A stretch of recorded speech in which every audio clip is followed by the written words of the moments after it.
અવસરે શ્રીરામ અવધૂત સત્સંગ સમારોહ અને ભજન સંધ્યાના દિવ્ય અને આધ્યાત્મિક માહોલમાં હું મારા નાના ભાઈ સંજય વિશે થોડા દિલના શબ્દો રજૂ કરવા માંગુ છું.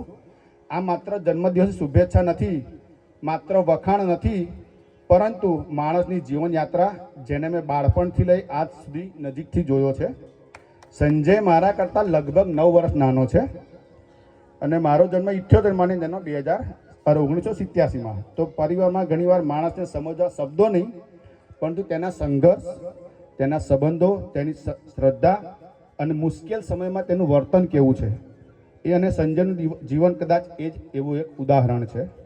એમાં મેં થોડા અધ્યાય તરીકે એને લીધું છે. તો અધ્યાય પહેલો એવો છે કે બાળપણ, સ્વભાવ અને એની અંદર રહેલી જીદ. બાળપણથી સંજયમાં એક અલગ પ્રકારનું મનોબળ અને જીદ હતી. ઘણીવાર તે શાંત રહેતો, પોતાની અંદર રહેતો, પરંતુ એકવાર જે નક્કી કરી લે એ પછી પાછું ભણીને જોતો નહીં. એ તમે ઘણીવાર પ્રવીણ કાકાએ કીધું કે 2 દિવસમાં તૈયારી થઈ શકે. કેટલાક લોકો બાળપણથી અંદરથી અલગ હોય છે. સંજય પણ એ જ પ્રકારનો છે. અને એના વિશે કે અમારી મમ્મી, અમારા મામા એ એના માટે પ્રથમ ભગવાન છે. ઘણીવાર લોકો પાસેથી લાગણીસભર સંબંધો મેં સાંભળ્યું છે કે સંજય માને છે કે એના પ્રથમ ભગવાન અમારી મમ્મી છે, એના બીજા ભગવાન અમારા મામા છે અને ત્રીજા ભગવાન એ અત્યારે જે કંપનીમાં કામ કરી રહ્યા છે શિવાલય ઇન્ફ્રા, એ એના માટે ભગવાન સમાન છે.